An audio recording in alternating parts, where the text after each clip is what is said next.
Hey guys, in this video I will show you how to use Slider in Webflow.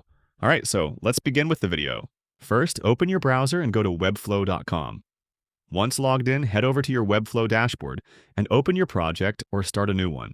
When your project loads, look to the Add Elements panel on the left side of your screen. This is where you can drag and drop elements into your canvas.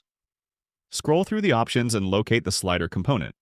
Drag and drop the slider into your layout to get started. By default, the slider will include 2 slides. To add more, click on the Add Slide button. Each slide can feature different visuals, text, or content. Next, click on the Settings icon to customize your slider's animation and behavior.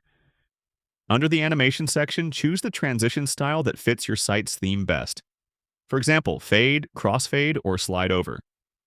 You can also adjust the duration of each slide. Play around with these options until you find a smooth transition that feels natural for your design. If you want the slides to advance automatically, toggle on the Autoplay Slides option. This will make your slider cycle through content without requiring any clicks.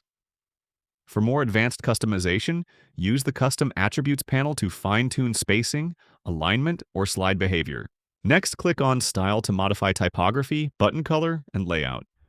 This allows you to create navigation arrows or dots that fit seamlessly with your overall page design.